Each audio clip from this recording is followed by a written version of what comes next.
Welcome back. Time to grab your board, swim out into the sea of ideas, and see if you can catch up with Matt Heinz, who is moving quickly today here. I don't know if we should admit it, but he got his plane landed moments ago. He got a police escort into the studio. Very important guy. Just made it in time. Two of those four things are true. I did just recently land, and I made it in the nick of time. Welcome, everyone, to Sales Pipeline Radio. Yeah, so I started my day this morning, as most of you know who either listen to this show live or listen to the podcast version. I mean, we do this live every Thursday at 11:30 Pacific, 2:30 Eastern. And so that means that the cameras roll. Like, we should think about doing things anyway. I think so. We have to do this live. And so literally as of 54 minutes ago, I was still sitting on an airplane trying to get off the airplane at SeaTac. I started my day in Cleveland, of all places. Wow. Had a 5:38 a.m. Eastern time flight to Chicago, and then getting back from Content Marketing World, where we spoke yesterday on sales enablement and sales content. But excited to be here. And I think that sales enablement content, sales enablement framework will be relevant for our guest today as well. But thanks, everyone, for joining us today. If you're joining us live, thank you so much. Our live audience continues to grow. It astounds me that people in the middle of the business day are willing to listen to us prattle on about sales and marketing.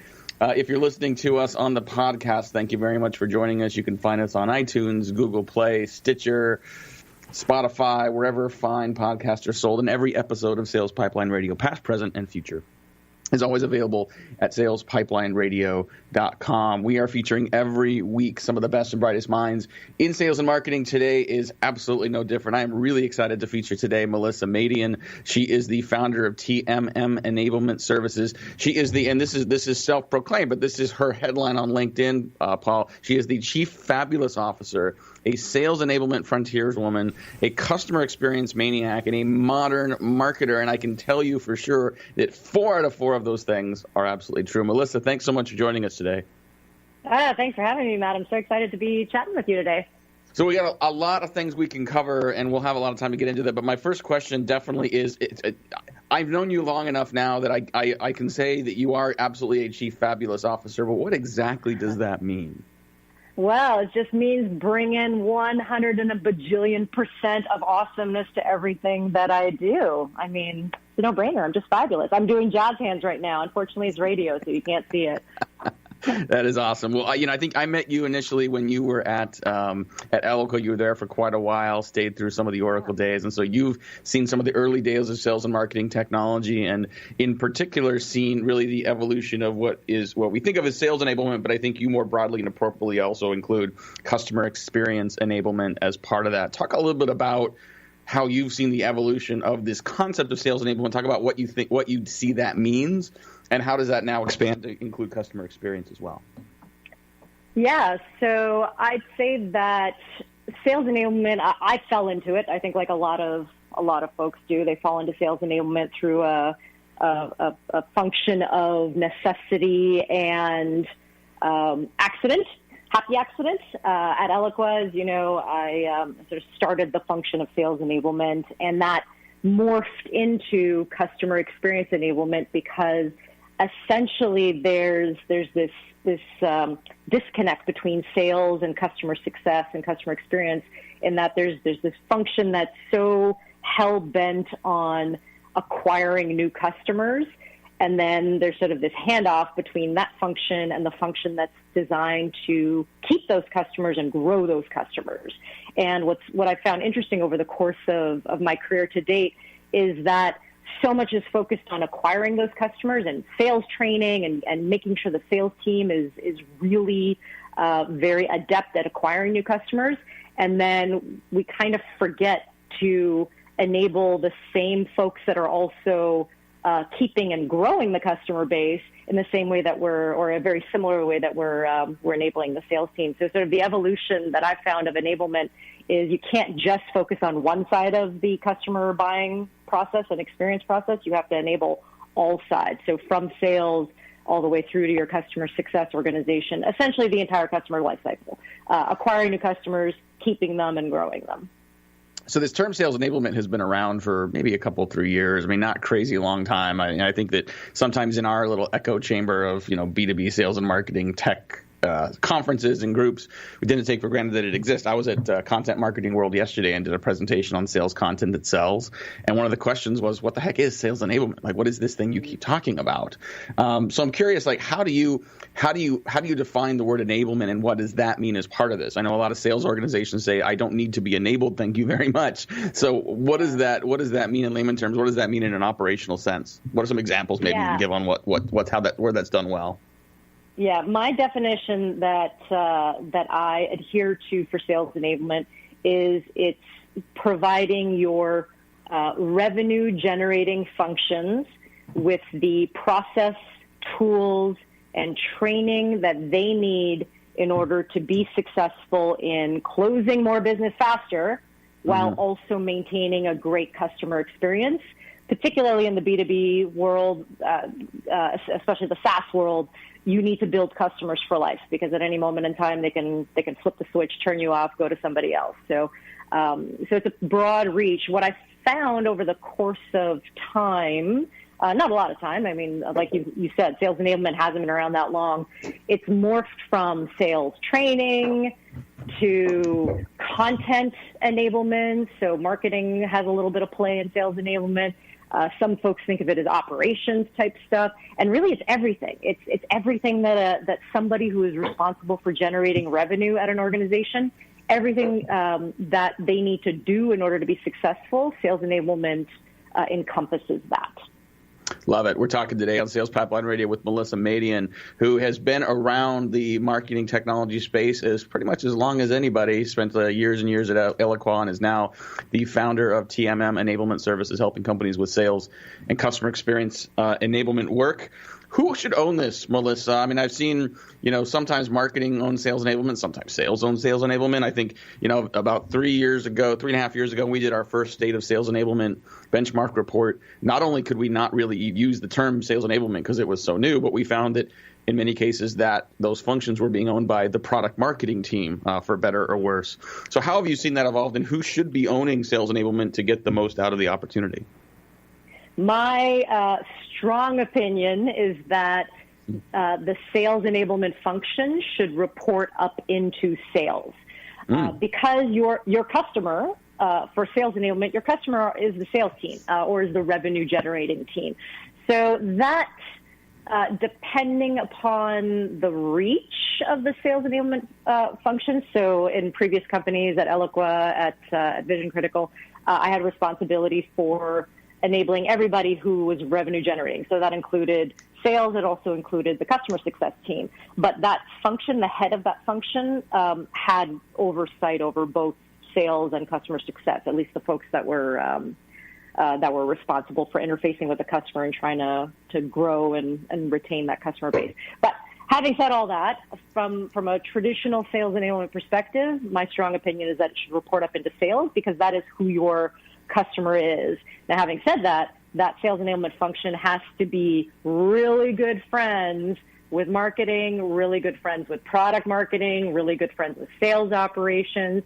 Your sales enablement function builds all of those bridges between those departments, because the function can't succeed without those really strong connections between those folks that are also responsible for providing materials to sales to be successful. I love that perspective, and I love your rationale for it. I think, one of the reasons why we've encouraged a lot of marketing teams to embrace, if not own, sales enablement is because, you and I both know an awful lot of marketing teams still today kind of operate as the glorified arts and crafts department. And so, embracing something like sales enablement really not only helps to sort of change where they're focused and change the culture, but really drive a more specific focus on revenue responsibility for those marketing organizations. Have you seen examples of where that's worked? And if so, what are the cultural implications of making that organizational type possible and make it work? Yeah, so I love my marketing department. So don't get me wrong. My strong opinion about sales enablement sitting under sales is not a slight on marketing. So to answer your question, I have seen sales enablement roll up into marketing, and it worked perfectly fine. It works when the sales enablement function that rolls up into marketing is also very sales focused. So creates those connections between the sales department. The danger but with a sales enablement function rolling up into marketing is that was twofold. One, it could be perceived by the sales organization as, well, they're just marketing. So depending upon the attitude and the culture of your organization, they may not take as much stock if that sales enablement person's rolling up into marketing, because it's just like, it's something else marketing's sending me. I may or may not pay attention to this. But the other reason too is if it's rolling up into the sales function, there's just a sort of a cultural perception that this sales enablement function is there for the sales team versus being sort of materials that they need to do. It's sort of a weird little cultural perception, but salespeople like to feel like they're number one and they are being loved. And when you have the sales enablement function that's responsible for helping these folks roll up into sales, it just sends a sort of it creates a perception of they're here for me versus it's another department that's trying to give me stuff. Yeah, and I think that a lot of some of those obstacles, which are real and are valid, come down to sort of how the culture inside of organization works. If the marketing has been perceived as activity-based versus results-based, it's going to be hard to move that ship. It's going to be hard to change that perception, and for them to, for a company to take sales enablement seriously if it's coming from marketing. I want to ask you though, of all these things, and I think you're, the independent of who owns it, like the approach, I think is spot on. But how do you measure it? How do you know that sales enablement is effective? What are some of the measures of success or key metrics you should be looking for to know whether it's working? Yeah, so measures and metrics is a tough one. It really is. And I know a lot of sales enablement professionals struggle with this because there's the soft stuff. So sales, their skills are improved and they're closing more business. So there's sort of an extension of, well, because of all the great enablement and training they've received, they were able to close more business or get to club faster or whatever it is. But those are all very soft metrics, and it's not something you can kind of defend your position if you're at a point where, hey, I might lose my job if I don't prove my value, and that's not going to be good for me. So I'm a fan of taking a look at things like for new sales hires, time to first or second deal. Actually, I'm a big fan of time to second deal because it shows that whatever enablement programs were put into place is actually helping that new hire. First deal, it could have been a bluebird. Maybe it was already sitting in their territory. They didn't have to do much. But second deal takes a little bit more effort for a new hire. So I'm a big fan of that when it comes to things like onboarding programs.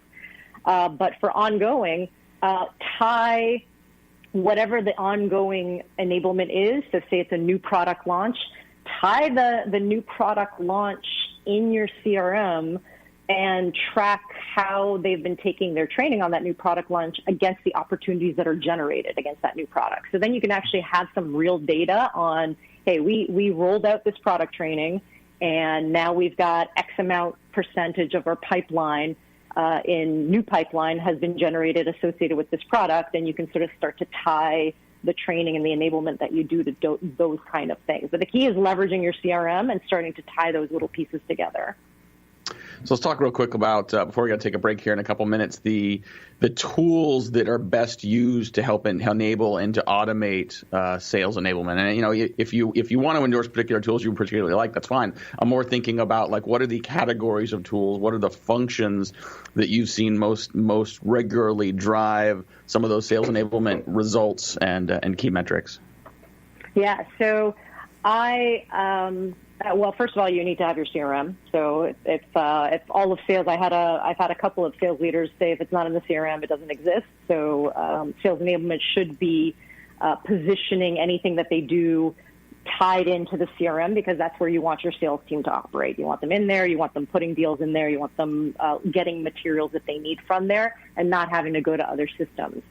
There's a lot of great content from the marketing standpoint, a lot of great content marketing platforms that allow reps to go grab things easily. And I know a lot of sales enablement professionals, myself included, have leveraged content marketing platforms for internal enablement in addition to the external stuff that marketing is doing. Just because you've got one platform, may as well use it for everything. I will tell you that as an enablement person, I am not a fan of LMSs, of learning management systems, because I feel that the constraint of LMSs are not conducive to how salespeople operate day in and day out. You want your sales team in your CRM. You want them closing a ton of deals, filling their pipeline fast, and whatever materials you provide to them from an enablement standpoint, it should be delivered to them in the system that they're operating in. So any systems that are really well connected to the CRM that give them the training that they need, but don't constrain them to an LMS type construct, I'm a fan of those types of systems. Love it. We're going to have to take a quick break to pay some bills. We'll be back with more with Melissa Madian. We're going to be talking not only about sales enablement, but we're talking about customer success and customer experience enablement. Curious what she thinks of if those things are different and how that gets enabled and how you balance what you're focused on acquisition versus the full customer lifecycle. We'll be right back here on Sales Pipeline Radio.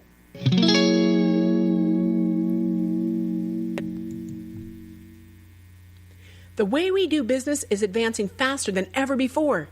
Yet amongst the disruptions, there's one pillar that stays standing through it all: the power of a relationship. Relationships are at the core of everything. So how are today's organizations developing, nurturing, and leveraging them to drive success? Join Matt Heinz and Sigster's VP of Marketing, Justin Keller, for the on-demand webinar, The State of Relationship Marketing, and learn how your team can bridge the gaps between relationships and revenue.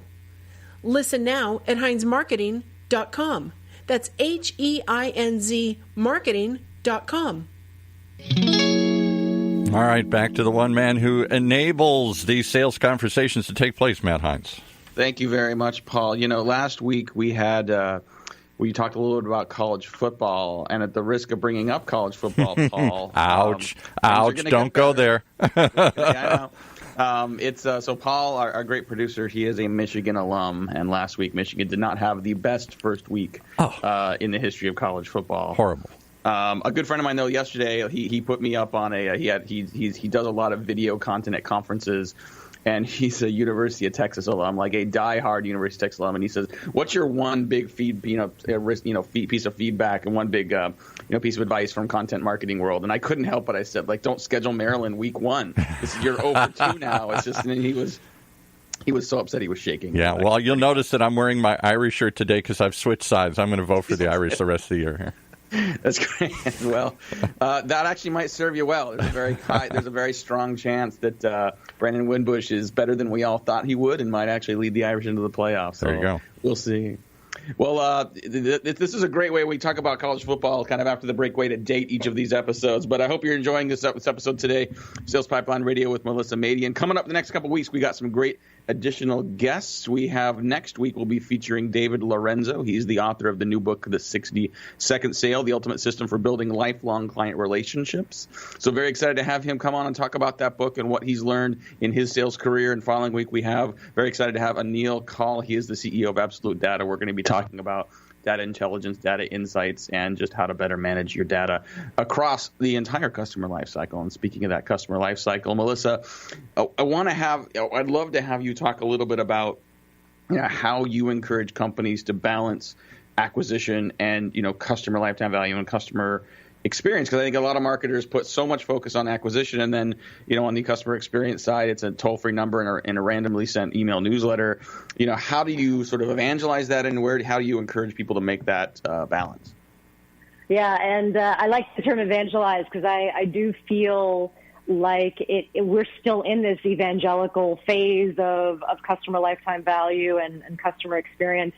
It is a bit of a struggle, because the folks that tend to care about acquisition sit in an entirely different part of the business than the folks that care about retention and growth of the customer.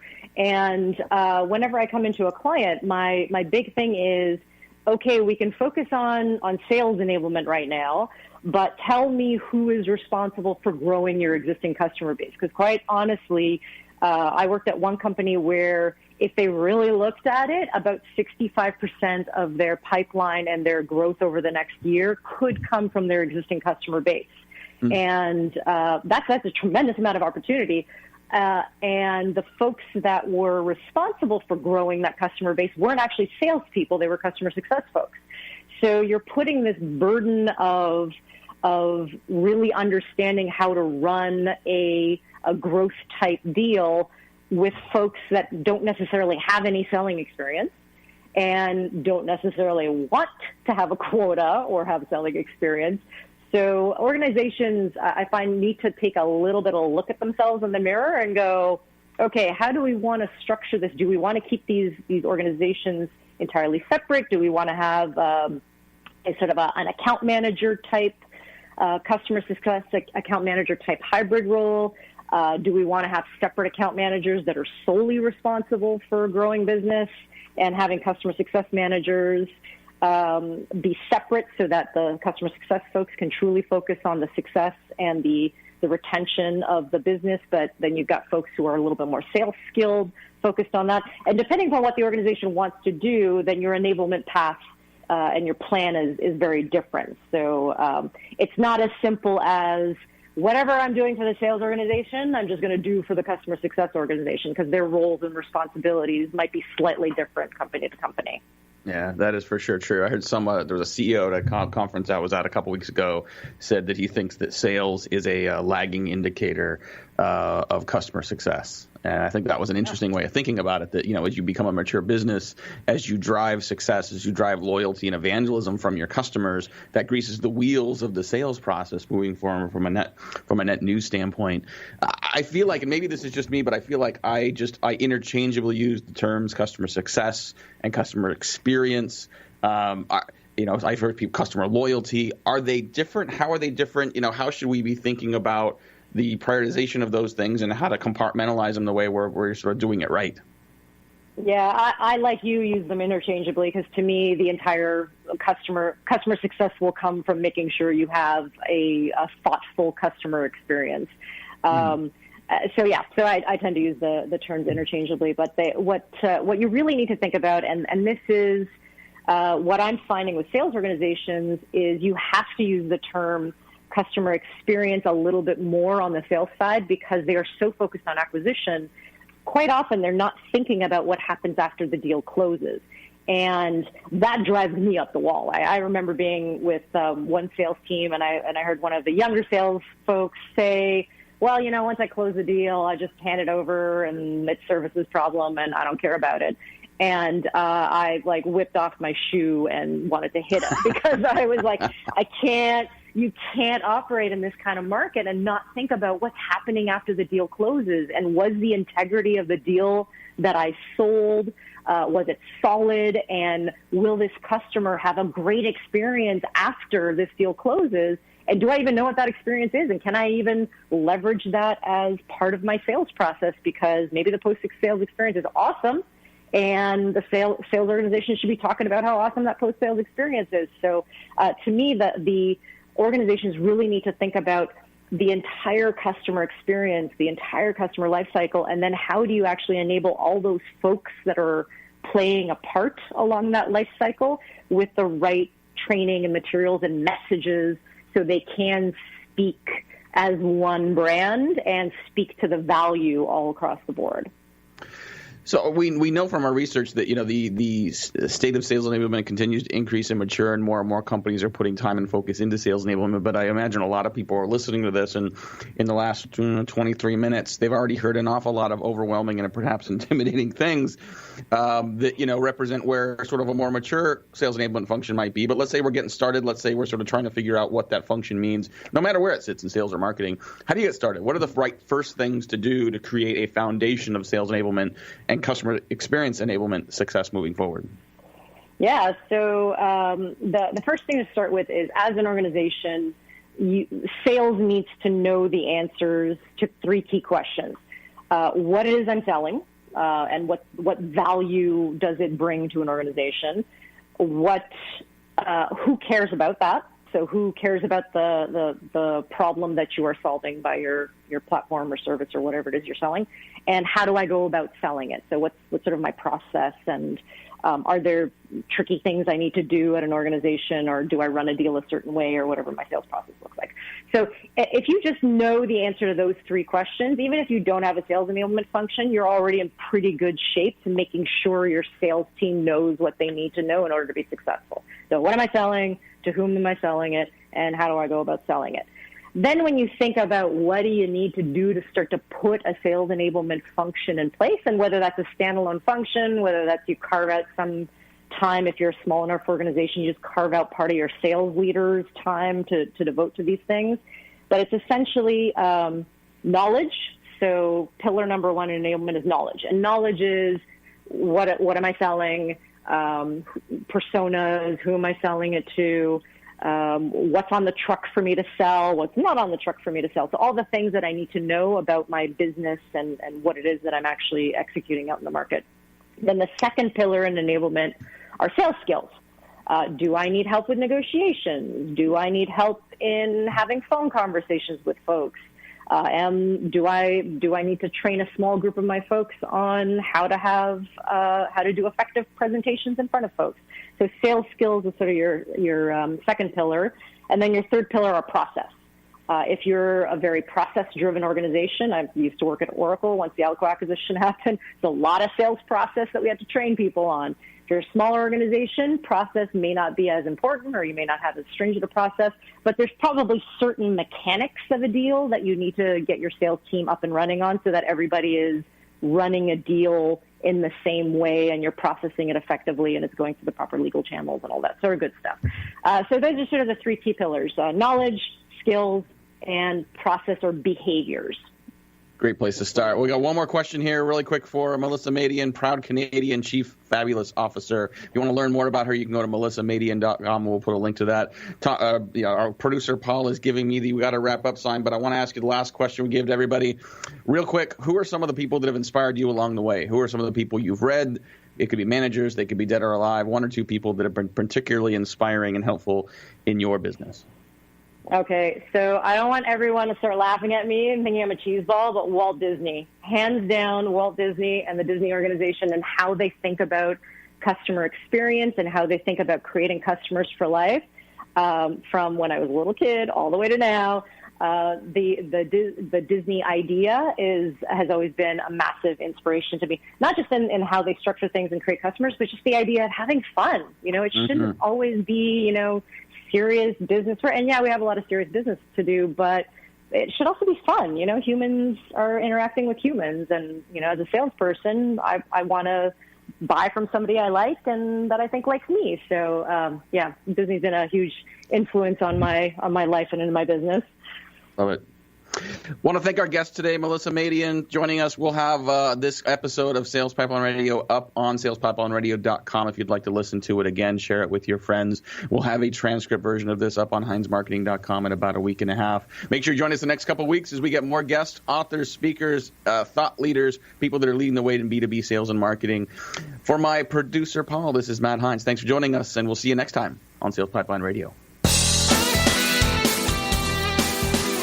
You've been listening to Sales Pipeline Radio, brought by good folks at Heinz Marketing each and every week on the Funnel Radio Network for at-work listeners like you.